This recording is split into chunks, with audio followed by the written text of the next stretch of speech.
Reality isn't waiting for you to find it. It's waiting for you to create it. Until you observe it, it doesn't exist. Not a single particle, not a single outcome. Quantum physics has now confirmed what ancient mystics have whispered for centuries. Your gaze doesn't just reveal the world, it activates it. Your awareness is the trigger that collapses infinite possibilities into a single, lived moment. This is the consciousness paradox that changes everything. You are not inside reality. Reality is inside your perception. The simulation you move through each day is not external. It is energetic, responsive, alive, and it's mirroring you. Your thoughts are blueprints, your emotions are frequencies, your presence is the password. And once you understand this, you'll stop asking, what is real? You'll start asking, what do I choose to make real? In the strange, counterintuitive world of quantum physics, there exists a rule that defies everything we think we know about reality. Particles don't take shape until they are observed. Imagine that. The very act of looking brings form into existence. This is not spiritual poetry. It's scientific experiment. The double-slit experiment shattered centuries of materialist thinking by showing that matter behaves differently when someone is watching. At the smallest level of existence, it's not that we observe reality. It's that reality requires our observation to even appear. This throws a cosmic wrench into everything we've been taught. Reality is not some objective backdrop playing out on its own. It's more like a dream that sharpens into detail only when the dreamer becomes aware. The observer effect isn't a side note in physics. It's the main event. In essence, the universe behaves like a quantum probability field, collapsing into definite outcomes only when an aware being engages with it. The implications are staggering. Consciousness, once seen as a passive byproduct of matter, is now being recognized as the very crucible of matter itself. This is where science meets mysticism. For thousands of years, sages and yogis have said that the world is Maya, illusion, shaped by the mind. Quantum physics is now catching up. If your attention creates the world around you, then every moment of observation is an act of participation. Every glance is a form of influence. You are not walking through a pre-existing world. You are co-authoring it with your awareness. The simulation is reactive. It bends to the observer. And here's where things get even more surreal. Different observers can collapse different outcomes. This means reality isn't fixed. It's pluralistic, flexible, and deeply personal. You don't just live in a universe, you live in your version of it. One rooted in the frequencies of your beliefs, your focus, your inner narratives. The observer doesn't just see the world, the observer selects the world. Think about that. You are not passive, you are selective energy in motion. The mind then becomes the interface, the bridge between infinite quantum potential and the tangible now. When you observe, you tune, you sculpt, you birth form out of formlessness. That moment, when consciousness meets the quantum field, is the true genesis. Every second, you're wielding a power most people don't even know they possess. The observer isn't just involved in the story. The observer is the author, casting the spotlight that makes the stage real. In the dim chambers of quantum thought, a peculiar cat was placed inside a box, both alive and dead, until someone opened it. Schrödinger's cat. A mental experiment, yes, but also a gateway to a metaphysical riddle hidden inside physics itself. The cat isn't the point. The point is that until observed, reality exists in a state of pure potential. Not this or that, but this and that.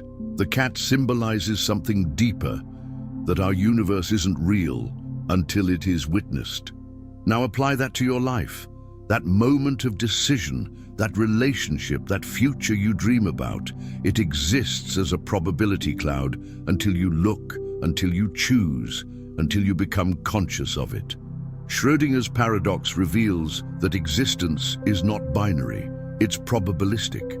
Reality doesn't unfold in straight lines. It exists in all potential forms, waiting for consciousness to lock one into focus. You're not just dealing with options, you're collapsing them into being. This reveals a truth so staggering, it almost slips past unnoticed. You don't experience reality, you select it. The box is your subconscious, and the cat, your version of a possibility, alive or dead based on how and when you dare to look. Every hesitation is a box unopened, every act of courage a reality chosen. The observer isn't just passive, the observer is sovereign. The cat-in-the-box thought experiment is modern science's cryptic way of echoing ancient teachings. The Bhagavad Gita whispers about action and inaction shaping destiny. The Hermetic axiom, as within, so without, suggests the external is born of the internal. Schrödinger's cat is no longer just an intellectual curiosity, it's your reflection. Your frequency determines whether the cat purrs or disappears, whether a door opens or vanishes. When you awaken to this, truly awaken, a radical power returns to you. The paralysis of indecision starts to dissolve. You realize uncertainty isn't the enemy, it's raw potential. The unknown is not something to fear. It's the fertile field where your focus takes root.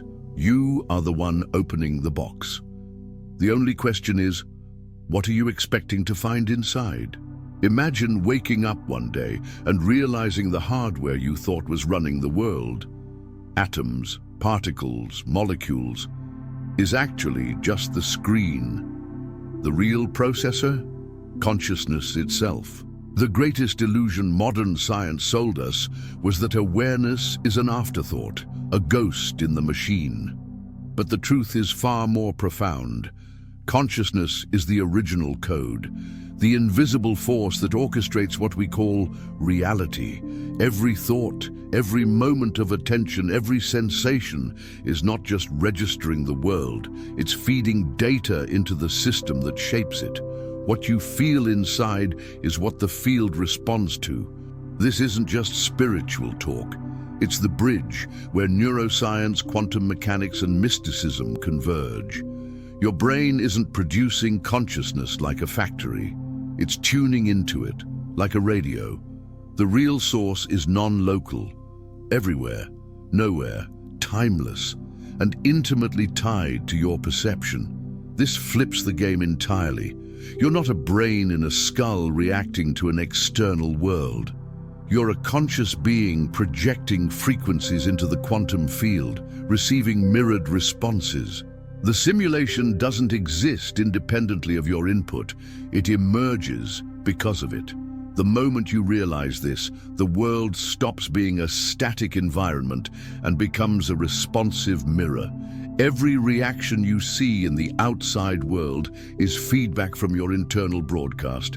And here's the twist. Consciousness doesn't just observe reality, it composes it. Through focus, belief, emotion, and intention, you write the underlying code. This is why two people in the same situation can live in completely different realities. Their operating systems, their consciousness patterns, are tuned to different vibrational channels. One sees limitation, the other sees opportunity. Same world, different lens. That lens is everything. The ancient mystics weren't metaphorical when they said, "The world is in you." They were precise. The outer realm is a dream dreamt by the deeper self. And when you align with this truth, when you realize that consciousness is not trapped in your skull, but is the source code running the entire cosmos, the illusion of powerlessness dissolves. You no longer hope reality responds to you. You know it must, because without you there's no screen to light up, no code to run, no world at all. Picture this, a tiny shard of a hologram still contains the entire image, just in a lower resolution. That's not just a metaphor. That's how the universe seems to operate. Every part contains the whole.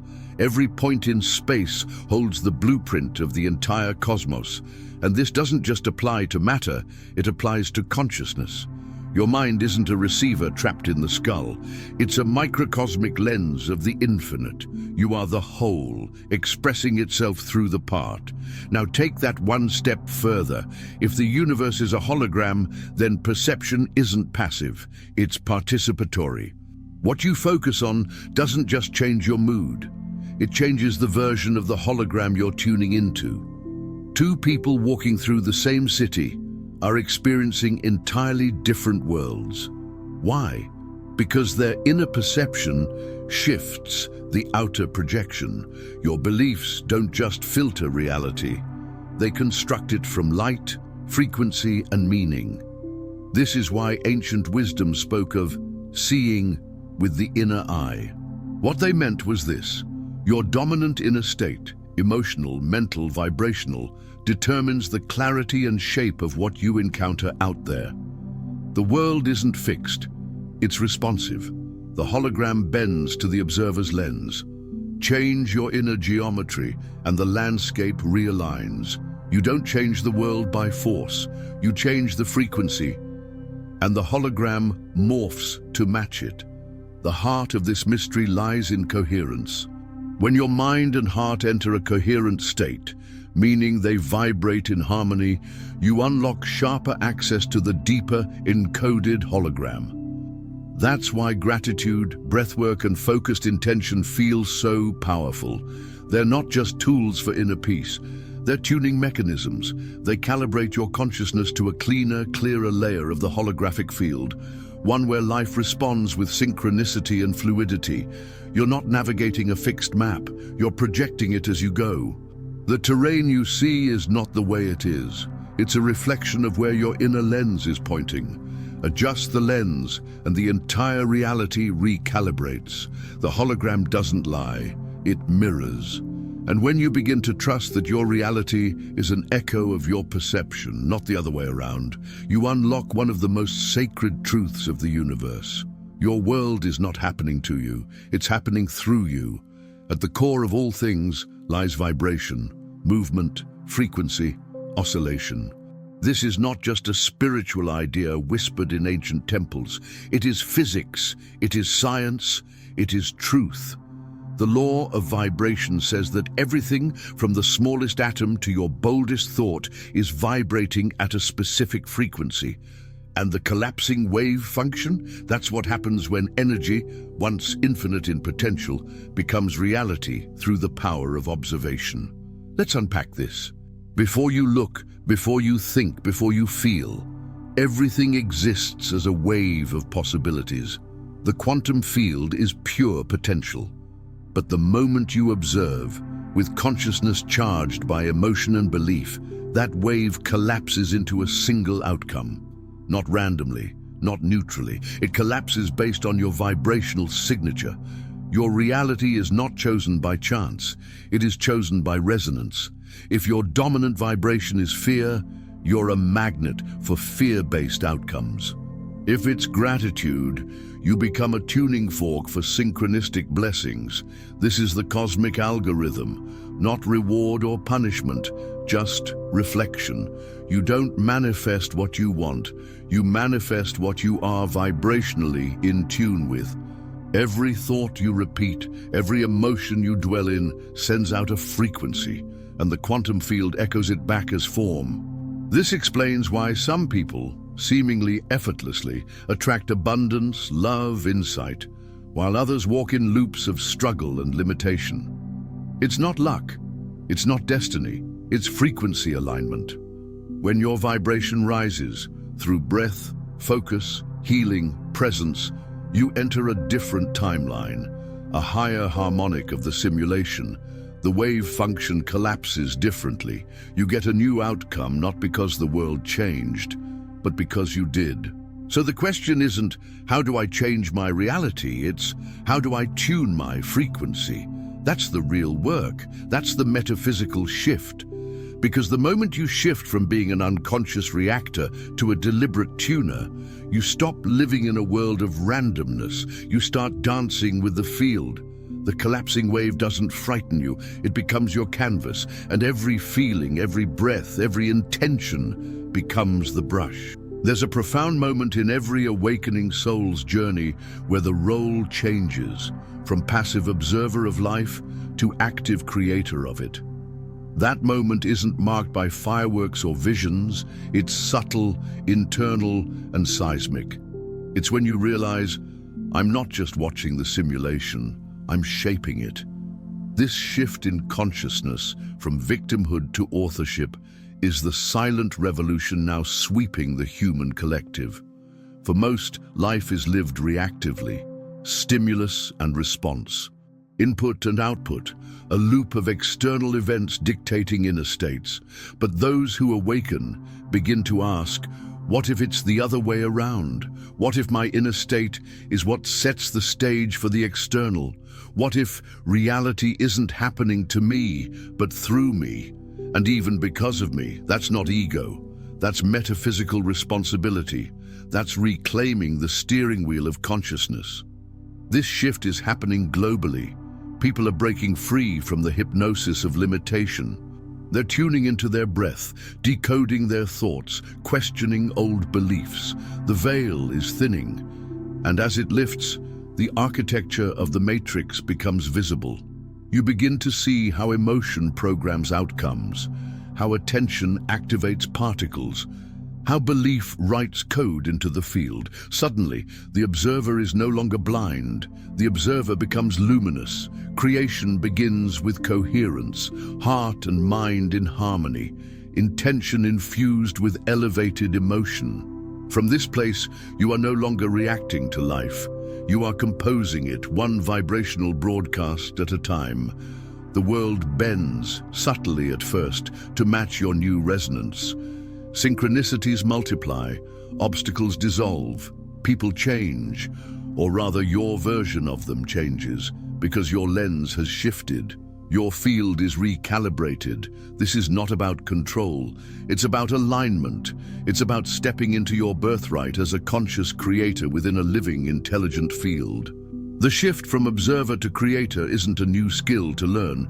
It's a remembrance, a return to the truth that was always there, veiled but never absent. You were always the artist. You were just painting unconsciously. Now, you hold the brush with awareness, and creation begins anew. Long before particle accelerators and quantum equations, ancient mystics whispered truths now echoed by science. They didn't need machines to tell them the world was illusion. They felt it, saw through it, lived beyond it. The Vedic seers called it Maya, the grand illusion projected by mind and senses. The Hermetic initiates taught all is mind, revealing that consciousness is not trapped in the world, it projects the world. These weren't primitive myths. They were encoded blueprints. The Kybalion, a foundational Hermetic text, speaks of mentalism, the idea that the universe itself is a mental construct, not metaphorically, literally. Every plane of existence, every atom and star is shaped by conscious intention. Similarly, yogic wisdom described the bindu, the point of pure potential from which all form arises. It mirrors what quantum physicists call the point of wave function collapse. Different language, same insight. Indigenous traditions around the world carried this knowing too. The Aboriginal Dreamtime speaks of a world sung into being. The Egyptians believed in Mahat, the vibrational order that maintained reality. In Kabbalah, reality is seen as layered emanations of divine light, shaped by consciousness ascending and descending the tree of life. These cultures knew reality is not hard-coded. It is a living dream, shaped by the dreamer's awareness. But why did modern science forget? Because it turned inward, toward matter, measurement, and control. It lost the soul of inquiry. It traded intuition for analysis, yet the pendulum is now swinging back. Quantum mechanics, neuroplasticity, and heart-brain coherence are revealing what the mystics always knew. Reality is not a thing, it is a process, and consciousness is the alchemical key that makes it solid or fluid. So when we say, nothing exists until you look at it, we're not inventing something new. We're remembering something ancient. We are reclaiming a lineage of wisdom that spans continents and centuries, all pointing to one truth: you are the dreamer, the shaper, the light through which the world appears. And the ancients, they were simply waiting for us to remember. Awareness is not just a passive flashlight, it is the master key of reality. What you are aware of, you energize. What you remain unconscious of, you live out as fate. That's the paradox. The simulation you call life doesn't care what you think you want. It responds to what you believe, what you expect, what you feel, and above all, what you are consistently aware of. The field mirrors back your dominant state, not as punishment, as programming. Reprogramming the simulation begins with observation of self. Watch your thoughts, not to judge them, but to unmask them. Track your emotional loops, not to escape them, but to understand their magnetic pull. Awareness alone is alchemy. When you bring light to a pattern, it loses power. The hidden script begins to rewrite. Because in the quantum field, consciousness reorganizes matter. The simulation bends to the observer's level of clarity. Then comes intention, not just wishful thinking, but clear, coherent, emotionally infused vision. The kind of vision that harmonizes your heart and mind. When you feel it in your bones, when you breathe it in with presence, when your nervous system believes it before the world reflects it, the field moves. Reality begins to pixelate into new configurations. The simulation rewrites itself to reflect your new frequency code. Breath is your access point. The ancients knew this. Yogic pranayama, Wim Hof techniques, coherence breathing, all designed to regulate the nervous system and amplify awareness. Because when breath slows, thoughts quiet. And when thoughts quiet, space opens. Space for new programs. Space for your deeper self to emerge. With every conscious breath, you pull your awareness out of the autopilot matrix and into creative authorship. The key is consistency, not force, not obsession, just presence. Moment by moment you tune, and with each intentional act, each coherent breath, each loving thought, each grateful heartbeat, you shift timelines. You collapse new wave functions. You don't escape the simulation. You become its master programmer, and in doing so you awaken the ancient truth. The simulation isn't broken. It's just waiting for you to remember who's really coding. The moment you realize that nothing exists until you look at it, something profound shifts, not in the world, but in you. You stop chasing reality like a runaway train and start crafting it like a lucid dream. This isn't philosophy, this is power. Your awareness is the brush, the quantum field is the canvas, and the simulation, it's the art your frequency makes visible. You've never been powerless, you've been untrained. Conditioned to forget your role as the observer, the tuner, the energetic architect. But now you remember, and remembering is the first act of awakening. So the next time you feel trapped in your reality, pause, breathe, look again, because the moment you become conscious of the illusion, you gain the ability to redesign it. If this transmission sparked something deep within you, like, share and subscribe to the Cosmic Awakening channel, where seekers become creators and consciousness meets its infinite reflection.